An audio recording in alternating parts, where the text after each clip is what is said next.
జగన్మోహన్ రెడ్డి నిన్న విద్యార్థి సంఘ నాయకులతో చేసిన ప్రసంగము, వాళ్ళకి ఇచ్చిన ఉపదేశాల మీద ఈరోజు ప్యానెల్లో పార్టిసిపేట్ చేస్తున్న యువ ప్రతినిధులు సాహెబ్, అలాగే కిరణ్, ఏబిఎన్ వీక్షకులు అందరికీ కూడా శుభోదయం రిషి గారు.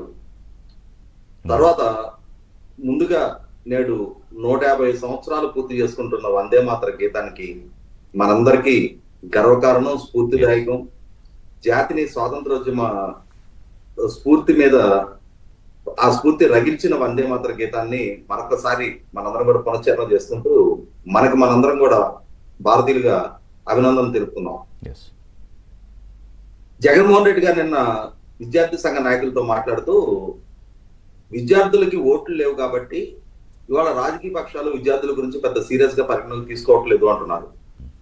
మరి జగన్మోహన్ రెడ్డి గారికి ఇవాళ ఓటు హక్కు దక్కడానికి 18 సంవత్సరాలు ఏజ్ లిమిట్ ఉంటే సరిపోదు, 18 సంవత్సరాలు నిండితే సరిపోద్దనే అంశం గుర్తులేదేమో. నేను ఛాలెంజ్ చేసి చెప్తున్నా, ఆయన ఎదురుగా కూర్చున్న వాళ్ళలో 18 సంవత్సరాల లోపు ఓటు హక్కు లేని వాళ్ళు ఎవరైనా ఒక్కళ్ళని ఉన్నారా? అందరికందరూ 18 నుంచి 35-40 సంవత్సరాల వయసు ఉన్న వాళ్ళందరినీ ఎదురు కూర్చోబెట్టుకొని వాళ్ళేదో ఎలిమెంటరీ స్కూల్ నుంచో హై స్కూల్ నుంచో వచ్చిన పిల్లలు అన్నట్టుగా ఆయన ట్రీట్ చేస్తుంటే, విద్యార్థులకి ఓటు హక్కు లేదు కాబట్టి రాజకీయ పక్షాలు సీరియస్ గా తీసుకోవు అని చెప్పని మాట్లాడుతుంటే, ఏం చెప్తున్నారు అనేది అవగాహన చేసుకోలేని, అర్థం చేసుకోలేనంత వయసులో ఉన్న వాళ్ళు కాదు అక్కడ కూర్చొని ఉంది. కాబట్టి ఏ నాయకుడితో ఇంటరాక్ట్ అవుతా ఉన్నాం, ఏ నాయకుడి నాయకత్వంలో మనం పనిచేస్తా ఉన్నాం అనేది ఖచ్చితంగా ఆయా విభాగాల మీద, ఆయా జనరేషన్ మీద 100% ఇంపాక్ట్ చూపిస్తుంది ఋషి గారు. ఎందుకంటే ఇవాళ ఈ జనరేషన్ కాదు, ఆయన జన్జీ అని చెప్పని ఏదైతే ప్రస్తావిస్తా ఉన్నాడో, ఈ జనరేషన్ కాదు, ఏ జనరేషన్ లో అయినా సరే. ఇప్పుడు ఉదాహరణకి నేను 1984లో జూనియర్ ఇంటర్లో జాయిన్ అయ్యాను. మేము జాయిన్ అయిన నెల రోజులకి ఆగస్టు 16, 1984లో నాదన భాస్కర్ గారి చేత ఎన్టీ రామారావు గారు బర్త్డే జరిగింది. నెల రోజులు ప్రజాస్వామ్య పునరుద్ధరణ ఉద్యమం జరిగితే నెల రోజులు నేను జూనియర్ ఇంటర్ క్లాసెస్ అటెండ్ కావాలా. నెల రోజుల పాటు ఆ ఏజ్ లో 15 సంవత్సరాల వయసులో నేను ఆ ఉద్యమాలన్నింటిలో పాల్గొన్నాను. డెఫినెట్ గా అప్పుడున్న సమకాలీన రాజకీయ పరిస్థితులు పరిణామాల ప్రభావం ఆ జనరేషన్ విద్యార్థుల మీద, యువత మీద ఉంటది. ఆ రోజుల్లో కూడా రాజకీయాల గురించి ఆసక్తి లేని వాళ్ళు, చదువుకే ప్రాధాన్యత ఇచ్చేవాళ్ళు ఉన్నారు, రాజకీయాల పట్ల ఆసక్తి కలిగిన వాళ్ళు అప్పుడు ఉన్నారు, ఇప్పుడు ఉంటారు, ఎప్పుడు ఉంటారు. ఎప్పుడైనా సరే విద్యార్థులకి రాజకీయాల పట్ల ఆసక్తి ఉండాలి, వాళ్ళ ప్రమేయం కూడా ఉండి తీరాల్సిన అవసరం ఉంది. ఎప్పుడైనా విద్యార్థి మనాల నుంచే భవిష్యత్తు నాయకత్వం ఎదగాలి. అలా ఎదిగితేనే వాళ్ళకి సామాజిక. కానీ ఇప్పుడు ఆ పాఠాలు, ఆ సూక్తులు జగన్మోహన్ రెడ్డి గారు చెప్పడమే ఇక్కడ debatable point.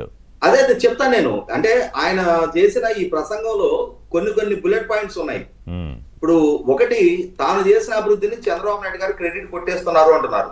Yes, NT Ramarao గారి స్మారకార్థం చంద్రబాబు నాయుడు గారి ద్వారా 1998లో ఏర్పాటు చేయబడ్డ ఎన్టీఆర్ హెల్త్ యూనివర్సిటీని తన తండ్రి ముఖ్యమంత్రిగా ఉన్న రోజుల్లో కూడా ఎన్టీఆర్ గారికి గౌరవ డాక్టరేట్ ఉంది కాబట్టి అని చెప్పని డాక్టర్ ఎన్టీఆర్ హెల్త్ యూనివర్సిటీ అని చెప్పని ఆ పేరుని మరింతగా బలోపేతం చేసిన యూనివర్సిటీని వీళ్ళ నాయన పేరు పెట్టుకున్న దాన్ని మరి క్రెడిట్ కొట్టేయడం అంటారా ఏమంటారో జగన్మోహన్ రెడ్డి చెప్పాలి. అలాగే తాను ముఖ్యమంత్రిగా పదవి బాధ్యతలు చేపట్టిన తర్వాత పార్టీల రంగులు ప్రభుత్వ భవనాలకు వేయకూడదు అనేది సుప్రీంకోర్టు తీర్పు ఉన్నా కూడా దశాబ్దాల క్రితం నుంచి నిర్మాణం చేస్తున్న ప్రభుత్వ భవనాలకి, వాటర్ ట్యాంక్ కి, సేవరేజ్ ప్లాంట్లకు కూడా వైసీపీ పార్టీ రంగులు వేసుకోవడాన్ని ఏమంటారో జగన్మోహన్ రెడ్డి చెప్పాలి. అలాగే లక్షలాదిగా చంద్రబాబు నాయుడు గారి ప్రభుత్వ హయాంలో ప్రారంభించబడిన టిడ్కో హౌసెస్ కి వాటిని 5 సంవత్సరాల టెన్యూర్ లో కనీసం సరైన అలొకేషన్స్ చేసి వాటికి బేసిక్ ఇన్ఫ్రాస్ట్రక్చర్ క్రియేట్ చేసి ఆ లబ్ధిదారులకు ఇవ్వకుండా ఆ భవనాలకు మాత్రం వైసీపీ రంగులు వేసుకోవడాన్ని ఏమంటారో జగన్మోహన్ రెడ్డి చెప్పాలి. అలాగే చంద్రబాబు నాయుడు గారి ద్వారా సాకారం అయి ఉన్న కియా ప్లాంట్ ని సాక్షాత్తు వాళ్ళ ఆర్థిక శాఖ మంత్రి అసెంబ్లీ వేదికగా కియా యాజమాన్యం మాకు లేఖ రాసింది. అప్పుడెప్పుడు రాజశేఖర రెడ్డి గారు ముఖ్యమంత్రిగా ఉన్న రోజుల్లో చూపిన చొరవ కారణంగా కియా ప్లాంట్, అంటే 2009లో చనిపోయిన రాజశేఖర రెడ్డి గారు చూపిన చొరవ కారణంగా 2017లో కియా ప్లాంట్ ఆంధ్రప్రదేశ్ రాష్ట్రానికి వచ్చింది అని చెప్పని సాక్షాత్తు జగన్మోహన్ రెడ్డి గారి సమక్షంలో నాటి ఆర్థిక శాఖ మంత్రి బుగ్గన రాజేంద్రనాథ్ రెడ్డి గారు ఆ క్లెయిమ్ చేసుకోవటాన్ని ఏమంటారో జగన్మోహన్ రెడ్డి గారు చెప్పాలి. కాబట్టి ఏంటంటే ఇవాళ గవర్నమెంట్ అనేది కంటిన్యూస్ ప్రాసెస్. చంద్రబాబు నాయుడు గారు కాన్సెప్ట్లైజ్ చేసిన international airport, metro, outer ring road లాంటి పథకాలని రాజశేఖర రెడ్డి గారు కంటిన్యూ చేశారు. రాజశేఖర రెడ్డి గారి హయాంలో ఇనిషియేట్ చేసిన ఆరోగ్యశ్రీని తర్వాత వచ్చిన ముఖ్యమంత్రులు కిరణ్ కుమార్ రెడ్డి గారు, రోసే గారు కంటిన్యూ చేశారు, చంద్రబాబు నాయుడు గారు కూడా కంటిన్యూ చేశారు. పథకాలకి పేర్లు మారుండొచ్చాం కానీ ఆ స్పిరిట్ అయితే ఏ ప్రభుత్వాలు కూడా డిస్టర్బ్ చేయడం లేదు కదా, కంటిన్యూ చేస్తున్నాయి కదా. అవును. కాబట్టి వాళ్ళ ఒకవేళ మీ హయాంలో ఏదైనా ఇనిషియేట్ చేస్తుండి దాన్ని వాళ్ళ చంద్రబాబు నాయుడు గారు కంటిన్యూ చేస్తుంటే మీలాంటి డిస్ట్రక్షన్ వైపు ఆయన అడుగు వేయకుండా ఆ విధంగా ప్రోగ్రెసివ్ గా ఆలోచించి రాష్ట్ర హితం కోరి మీరు ఇనిషియేట్ చేసిన దాన్ని చంద్రబాబు నాయుడు గారు కొనసాగిస్తున్నారు అని చెప్పని మొట్టమొదటి సంతోషించండి. కారణం ఏంటి అంటే మీరు పాలకుడిగా బాధ్యతలు చేపట్టిన తర్వాత ప్రజావేదిక కూల్చివేతతో మొదలుపెట్టి పవర్ పర్చేసింగ్ అగ్రిమెంట్ల రద్దు, అన్నా క్యాంటీన్ల రద్దు, ఉచిత ఇసుక పాలసీ రద్దు, రాజధాని పనులు రద్దు, పోలవరం టెండర్లు రద్దు, మచిలీపట్నం పోర్టు టెండర్లు రద్దు, ఆఖరికి ఒక రెసిడెన్షియల్ ప్రాజెక్ట్ హ్యాపీనెస్ట్ టెండర్లతో సహా రద్దుల పరంపర కొనసాగించిన మీరు ఇవాళ ఆ దిశగా చంద్రబాబు నాయుడు గారు ఆలోచన చేయనందుకు మొట్టమొదటిగా సంతోషించండి. ఇప్పుడు కూడా నేను రేపు రాగానే మెడికల్ కాలేజ్ అని రద్దు చేసేస్తాను అంటున్నాడు ఆయన. అయినా కూడా ఇంకొక మాట అంటున్నాడు ఋషి గారు, అదానీ డేటా సెంటర్ తాను ఇనిషియేట్ చేశాను అంటున్నాడు. కనీసం అది కూడా నిజం కాదు. వాస్తవంగా 2019 సంవత్సరంలోనే చంద్రబాబు నాయుడు గారి ద్వారా 70,000 కోట్ల 2018లో 70,000 కోట్ల రూపాయలతోటి అదానితో డేటా సెంటర్ ఏర్పాటు కోసం ఒప్పందం జరిగింది. వాళ్ళకి ఆ రోజుల్లో లీజు ప్రాతిపదిక మీద 130 ఎకరాలు కేటాయింపు జరిగింది.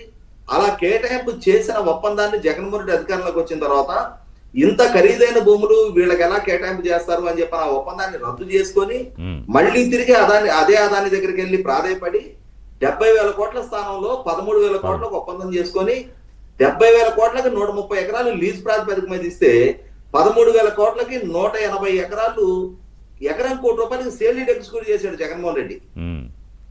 సేల్ డీడ్ ఎగ్జిక్యూట్ చేశారు తప్ప దాని చుట్టూ కాంపౌండ్ వాల్ నిర్మాణం కూడా జగన్మోహన్ రెడ్డి హయాంలో జరగల.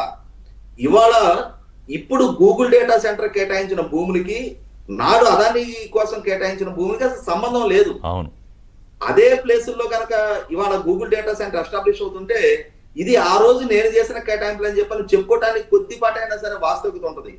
ఇవన్నీ ఇప్పుడు జనరేషన్ కి ఫింగర్ టిప్స్ మీద సమాచారాన్ని, టెక్నాలజీని అద్భుతంగా వినియోగించగలిగే ఈ జనరేషన్ కి తెలియదు.